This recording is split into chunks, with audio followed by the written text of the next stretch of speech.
I begin in the name of God, the most gracious, the most merciful.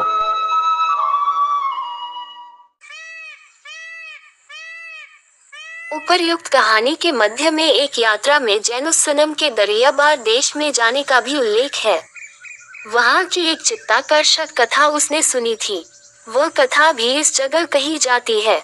हेरन नगर में एक बड़ा प्रतापी बादशाह था जिसे भगवान ने सब कुछ दे रखा था, किंतु उसकी कोई संतान नहीं थी।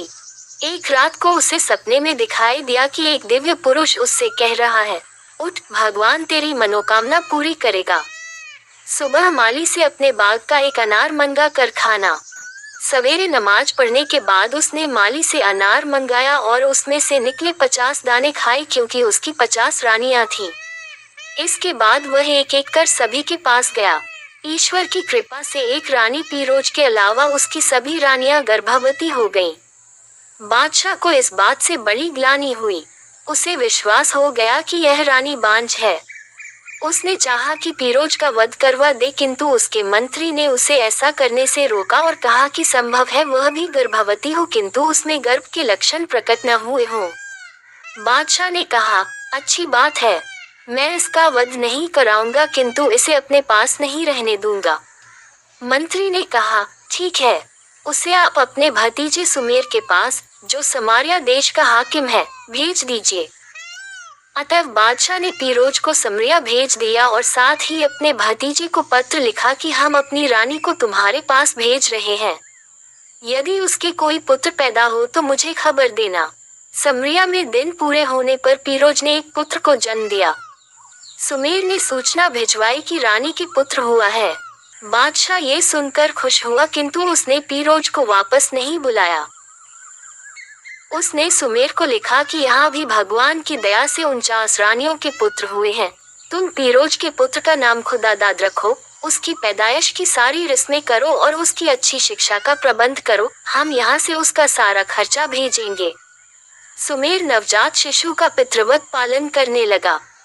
जब खुदादाद बड़ा हुआ तो उसे बाल विद्या, घुड़सवारी और तत्कालीन सारी विद्याओं, कलाओं की शिक्षा प्रवीण शिक्षकों से दिलाई गई और वह सारी विद्याओं में पारंगत हो गया। 18वां वर्ष लगते उसका रूप और शरीर ऐसा निखरा कि वह संसार का सबसे रूपवान पुरुष लगने लगा। उसमें जवानी का जोश उभरा तो उसने अपनी माँ से कहा, अगर तुम अनुमति दो तो मैं समरिया से निकलकर अपने बल की परीक्षा लूं। मेरे पिता हेरन नरेश के बहुत से शत्रु हो गए हैं। चारों ओर के बादशाह भी हेरन पर आक्रमण करना चाहते हैं। आश्चर्य है कि ऐसे कठिन समय में भी मेरे पिता ने मुझे क्यों नहीं बुलाया और मेरे शौर्य का उसने लाभ क्यों नहीं उठाया। फिर भी मेरा घर बैठना उचित नहीं है। मेरे पिता ने मुझे नहीं बुलाया तो न सही, मुझे चाहिए कि मैं स्वयं ही उसकी सेवा में उपस्थित हूँ। माँ ने उससे कहा, ये तो ठीक है कि देश को शत्रुओं का भय हो तो तुम्हें घर पर नहीं बैठना चाहिए, किंतु तुम अभी प्रतीक्षा करो, शायद वह तुम्हें बुला भेजे। बगैर बुलाए तुम्हारा जाना ठीक नहीं है। खुदादाद ने कहा, जब राज्य पर ऐसा संकट पड़ा हो तो बुलावे की प्रतीक्षा करना बेकार बात है। मुझे इस समय इतनी बेचैनी हो रही है कि यदि मैं तुरंत अपने पिता की सेवा में उपस्थित नहीं होता तो शायद जीवित ही न रह सकूंगा। मैं वहां अपनी वास्तविकता प्रकट ही नहीं करूंगा। मैं अपने को परिदृश्य बताऊंगा और उसकी सेवा करूंगा। मैं तभी यह बात बताऊंगा कि मैं उसका पुत्र हूँ जब वह मेरे शौर्य से प्रभावित हो जाएगा। फिर तो नाराजगी की बात न रहेगी। किंतु उसकी माँ ने उसे जाने की अनुमति नहीं दी। इस पर वह कुछ दिनों बाद एक सफेद घोड़े पर सवार होकर शिकार के बहाने निकला और अपने साथ कुछ विश्वस्त साथी भी ले लिए। कुछ ही दिनों में वे सब हेरन पहुंच गए। खुदादाद ने बादशाह के दरबार में प्रवेश पा लिया और जाकर उसे फर्शी सलाम किया। बादशाह ने उसका वैभव और व्यवहार देखकर उसे कृपापूर्वक अपने पास बुलाया और उसका परिचय पूछा। खुदादाद ने कहा, मैं काहिरा नगर का निवासी हूँ और एक अमीर का बेटा हूँ। मैं संसार भ्रमण के लिए अपने देश से निकला हूँ। मैंने सुना है आपको शत्रुओं ने परेशान कर रखा है। अनुमति हो तो आपके लिए रण क्षेत्र में पदार्पण करूं। बादशाह इस बात से बड़ा खुश हुआ और उसे अपनी निजी सेना का मुख्य अधिकारी बना दिया। खुदादाद ने कुछ ही दिनों में उस सेना को सज्जित और शिक्षित कर दिया और उसके नायकों को भी पारितोषिक और सम्मान देकर प्रसन्न कर दिया। मंत्रीगण भी उसके व्यवहार से मुग्ध हो गए। दरबार में उसका सम्मान सारे शहजादों और सरदारों से अधिक होने लगा। उस पर बादशाह की कृपा अधिकाधिक हो गई।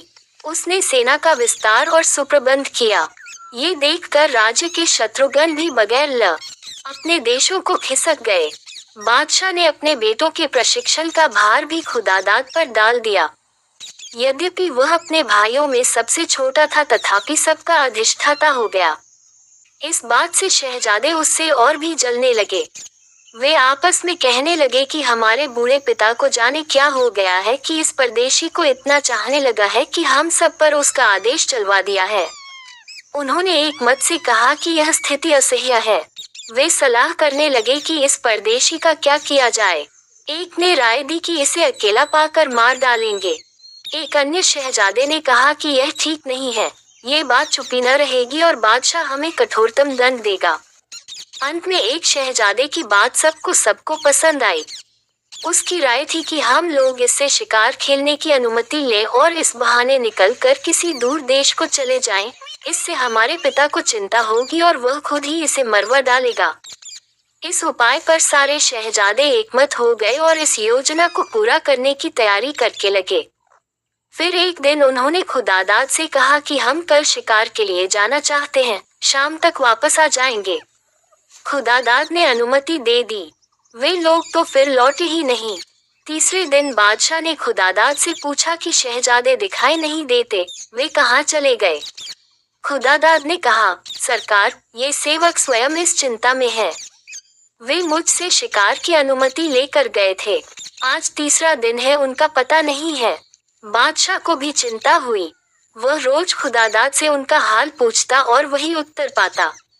अंत में एक दिन उसने क्रोध में आकर खुदादाद से कहा, परदेशी, तूने इतना साहस कैसे किया कि शहजादों को शिकार पर भेज दिया और खुद उनके साथ नहीं गया। अब खैरियत इसी में है कि तू खुद उनकी खोज में जा और जहाँ भी मिले उन्हें लेकर आ। तू उन्हें न लाया तो तेरा सिर उतरवा दूंगा। खुदादाद बादशाह के क्रोध से डर गया और कुछ धन लेकर घोड़े पर सवार होकर चला गया। वह नगर नगर और गांव गांव उन्हें तलाश करता रहा, किंतु वे कहीं नहीं मिले। वह अक्सर विलाप किया करता और कहता, मेरे भाइयों, तुम लोग कहाँ हो? तुम किसी दुश्मन के हाथ में तो नहीं पड़ गए? जब तक तुम नहीं मिलते मैं हैरन वापस नहीं जा सकता और तुम्हारा कहीं पता नहीं है। अब उसने बस्तियों को छोड़कर जंगलों में उन्हें ढूंढना शुरू किया। इसी खोज में वह एक गहन वन में जा पहुंचा। उसमें काले पत्थर का एक विशाल भवन बना हुआ था। वह जाकर उस महल के नीचे खड़ा हो गया और ऊपर देखने लगा। काफी ऊंचे पर एक खिड़की खुली और एक अत्यंत सुंदर स्त्री, जिसके बाल बिखरे और वस्त्र मैले और फटे थे, धीरे धीरे कुछ कहने लगी। खुदादाद ने कान लगा कर सुना। वह कह रही थी, ओ मुसाफिर, यहाँ से फौरन भाग जा, नहीं तो इस भवन का स्वामी तेरी दुर्दशा कर डालेगा। वह महाविकराल नरभक्षी हबशी है। उसके पंजे में फंसा हुआ आदमी बचता नहीं। वह परदेशियों को पकड़ लाता है, उन्हें एक अंधेरे तहखाने में बंद कर देता है, फिर उन्हें एक एक करके भूनकर खाता है। खुदादाद ने पूछा, तुम कौन हो? स्त्री बोली, मैं काहिरा की रहने वाली हूँ। बगदाद जा रही थी, इस वन से निकल रही थी कि यही हबशी आ गया। इसने मेरे सेवकों को मार डाला और मुझे इस जगह बंद कर दिया। वह मुझसे भोग करना चाहता है, किंतु मैं बचती रही हूँ। आज मैंने उसकी बात नहीं मानी तो वह मुझे मार डालेगा। मैं उसका साथ करने से मर जाना पसंद करती हूँ, किंतु तुम क्यों जान देना चाहते हो? तुम भाग जाओ। वह भटके हुए मुसाफिरों को ढूंढने गया है ताकि अपनी खाद्य सामग्री बढ़ाए। वह आता ही होगा। उसकी दृष्टि तीक्ष्ण है, वह बहुत दूर से देख लेता है। तुम चले जाओ। सुंदरी खुदादाद से ये सब कह ही रही थी कि वह राक्षस जैसा मनुष्य आ पहुंचा। वह पर्वताकार लगता था और बहुत ऊंचे तुर्की घोड़े पर बैठा था। उसकी तलवार इतनी भारी थी कि उसके अलावा किसी और से उठ ही नहीं सकती थी और उसकी गदा कई मन की थी। खुदादाद उसे देखकर डर गया और ईश्वर से प्रार्थना करने लगा कि इस राक्षस से बचा। हबशी ने उसे तलवार निकाले देखा, किंतु उसे तुच्छ जानकर अपने हथियार न संभाले, बल्कि चाहता था कि वैसे ही उसे हाथों से पकड़ ले। ये देखकर खुदादाद ने घोड़ा बढ़ाया और उसके घुटने पर एक तलवार की चोट की। घाव खाकर हबशी ने घोर गर्जन किया और अपनी भारी तलवार निकालकर खुदादाद पर चलाई। खुदादाद पैतरा बदल कर बच गया, वरना वही खीरे की तरह कट जाता। अब खुदादाद ने अपनी गदा इस कौशल और ऐसे कोण से चलाई कि हबशी का हाथ ही कटकर गिर गया और वह घोड़े से नीचे आ रहा। खुदादाद झपट कर पहुंचा और अपनी तलवार से हबशी का सिर उसके शरीर से अलग कर दिया। वह सुंदरी खिड़की से यह युद्ध देख रही थी और भगवान से प्रार्थना कर रही थी कि खुदादाद को विजयी बनाए। हबशी की मृत्यु देख कर खुशी से फूली न समाये और पुकार कर कहने लगी, भगवान की बड़ी दया हुई। अब तुम इसकी कमर से चाबियों का गुच्छा लो और ताला खोलकर मेरे पास आओ। वह विशाल हबशी किले की सारी कुंजियां अपने पास ही रखा करता था। खुदादाद उसके पास आया। वह सुंदरी उसके पैरों पर गिरने को उद्यत हुई, किंतु खुदादाद ने उसे बीच ही में उठा लिया। सुंदरी उसकी प्रशंसा करने लगी और बोली कि मैंने तुम्हारे जैसा वीर पुरुष और कोई नहीं देखा। खुदादाद ने उसे अभी तक दूर से देखा था, पास से देखा तो पहले की अपेक्षा वह कहीं अधिक सुंदर दिखाई दी। वे दोनों बैठकर बातें करने लगे। वे दोनों बातें कर ही रहे थे कि एक ओर से चिल्लाने का शब्द सुनाई दिया। खुदादाद ने पूछा, यह आवाज कहाँ से आ रही है और उसका क्या मतलब है? सुंदरी ने कमरे के एक ओर बने हुए दरवाजे की ओर उंगली उठाई, यानी इशारे से बताया कि आवाज इस दरवाजे के पीछे से आ रही है। और पूछने पर वह बोली, यहाँ एक बड़ा सा कमरा है।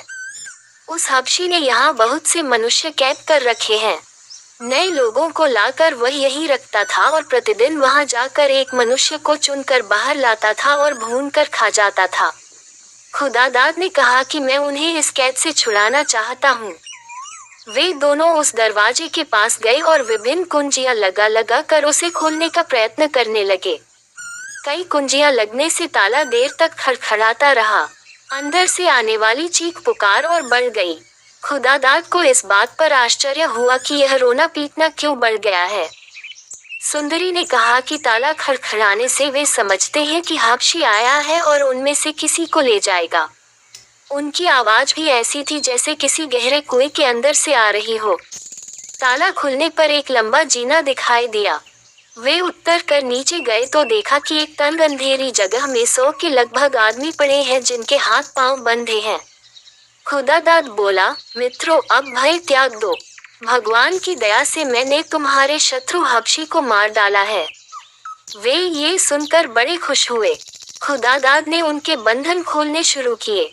जिनके बंधन खुलते थे वे औरों के भी खोलने लगते थे। इस प्रकार अल्प समय ही में सारे लोग मुक्त हो गए। तहखाने से बाहर निकलकर सबने खुदादाद के पांव चूमे और उसे आशीर्वाद देने लगे। जब वे महल के बाहर खुले प्रकाश में आए तो खुदादाद ने देखा कि उनमें उसके वे सभी भाई हैं जिन्हें वह ढूंढने निकला था। उसने कहा, भगवान की बड़ी अनुकंपा है कि तुम लोग सही सलामत हो। तुम्हारे पिता तुम्हारे वियोग में अति कातर हो रहे हैं। तुम लोगों में से तो कोई राक्षस के पेट में नहीं गया। ये कहकर उसने उन्हें गिना और शेष समूह से अलग कर दिया। सारे शहजादे एक दूसरे के गले मिले। खुदादाद ने सुंदरी से पूछकर हबशी के भंडार गृह का पता लगाया और सब लोगों को भरपेट भोजन कराया। उसने ये भी देखा कि गोदामों में तरह तरह की मूल्यवान वस्तुएं, रत्न, सुगंधियां, रेशमी थान, मखमल आदि के ढेर लगे हैं।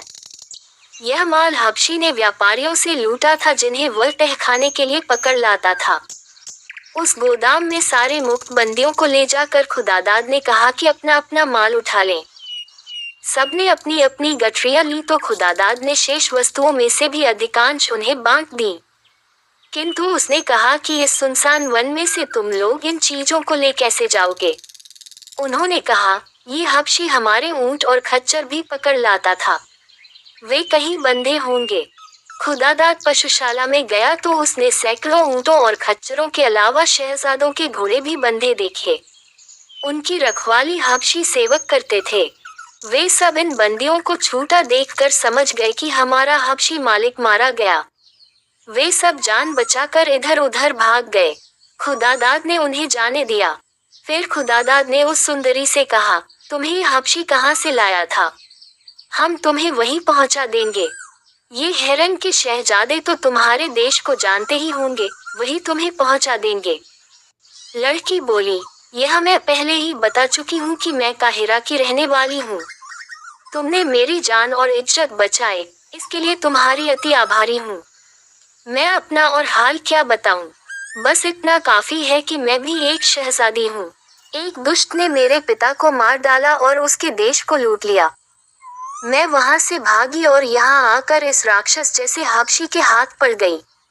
इस पर खुदादाद तथा अन्य शहजादों ने जोर दिया तो वह अपना विस्तृत वृतांत इस प्रकार बताने लगी।